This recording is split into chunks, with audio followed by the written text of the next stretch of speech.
बुडुई का तालाब। बुडुई अखनूर का एक गांव है और इस गांव में जब आप पहुंचते हैं तो स्कूल के बिल्कुल साथ में आपको ये खूबसूरत तालाब देखने को मिलता है। आप इस तालाब के दर्शन करें। तालाब के चारों ओर जो पेड़ लगे हैं और जिस पेड़ के नीचे मैं खड़ा हूँ, आप देख सकते हैं जनता भी यहाँ इस पेड़ के नीचे बहुत सारी खड़ा है। इन पेड़ों का अपना एक इतिहास है, पेड़ों की अपनी एक उम्र है। लेकिन जब मैंने बुडुई के रहने वाले लोगों से पूछा कि तालाब की उम्र कितनी है, तो उन्होंने कहा 800 साल इस तालाब की उम्र है। 800 साल इस तालाब की उम्र है, लेकिन ये तालाब जम्मू शहर में आने वाले किसी भी पर्यटक को इस तालाब की कोई खबर नहीं। पर्यटक की तो क्या बात है, अगर जम्मू शहर के आम नागरिकों से भी बात की जाए कि क्या कभी आप बुडुई गए हैं, तो शायद बड़ी तादाद उन लोगों की होगी जिनको मालूम ही नहीं होगा कि बुडुई कोई गांव है और ये गांव अखनूर में है। अखनूर एक ऐतिहासिक शहर है, अखनूर का अपना एक इतिहास है। लेकिन जिस तरीके से अखनूर के इतिहास का वर्णन होना चाहिए था और जिस तरीके से उसमें बुडुई का जिक्र होना चाहिए था, वो दोनों चीज़ें जो हैं मिसिंग हैं। वो दोनों चीज़ें नज़र नहीं आती। शायद पर्यटन विभाग की कभी नज़र नहीं पड़ी, शायद वो लोग जो जम्मू के इतिहास की बात करते हैं या ख़ुद को जम्मू के इतिहास का साक्षी मानते हैं या ये कहते हैं कि हम इतिहास लिखवा रहे हैं और ताकि इतिहास जम्मू का तैयार हो और आने वाली जनरेशन उस इतिहास को पढ़ें, शायद उन लोगों की नज़र भी बुडुई के इस तालाब पर नहीं पड़ी।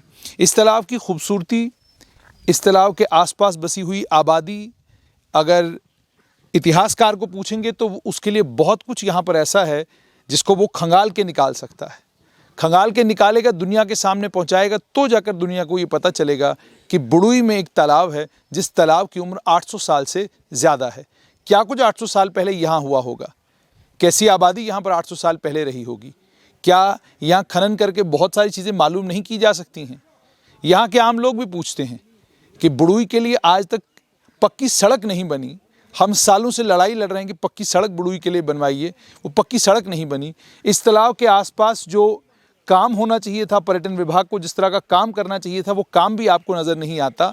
ठीक है, मंदिर हैं, मंदिरों के चलते लोगों ने अपने मंदिरों के चलते यहाँ पर थोड़ा बहुत जो काम करवाया है वो करवाया है, लेकिन जो काम यहाँ पर्यटन विभाग को, जो काम यहाँ हेरिटेज के साथ जुड़े हुए लोगों को करना चाहिए था, वो काम लोग नहीं कर रहे हैं। मैं बुडुई के लोगों से जब बात कर रहा था, उन्होंने इस बात की भी शिकायत की कि शायद सरकार को ये मालूम ही नहीं है कि एक बड़ा ऐतिहासिक गांव है बुडुई, जिस ऐतिहासिक गांव में एक बहुत पुराना तालाब है, जो तालाब तलाश कर रहा है कि कब लोग उसको पहचानेंगे और कब उसे पर्यटन विभाग अपने मैप पर लाएगा, ताकि लोग बुडुई इस तालाब को देखने के लिए आएँ और इस तालाब के किनारे बैठकर थोड़ी देर के लिए इस तालाब का जो दृश्य है उसका आनंद भी लें और जो यहाँ पर बैठकर आपको जो हवाएं आपको थपेड़ा मारती हैं, उन हवाओं का भी आप आनंद लें। लेफ्टिनेंट गवर्नर मनोज सिन्हा ने विलेज टूरिज़्म की बात की कि गांव देहात में पर्यटन के स्रोत खोल दो। गांव देहात में ढूंढो कि कौन सी जगह ऐसी हैं जिन जगहों को पर्यटन के लिए लोगों तक पहुँचाया जा सकता है। क्या बुडुई गाँव उस लेफ्टिनेंट गवर्नर मनोज सिन्हा के इनिशिएटिव का हिस्सा नहीं हो सकता?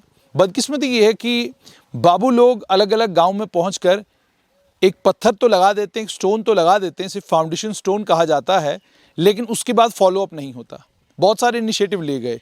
एक इनिशिएटिव वो भी था बैक टू विलेज, कि गाँव में वापस जाएंगे, तमाम बड़े बड़े अफसर लोग गाँव पहुँचेंगे और गाँव के लोगों का दुख दर्द सुनेंगे और उस दुख दर्द का उसके बाद निपटारा होगा।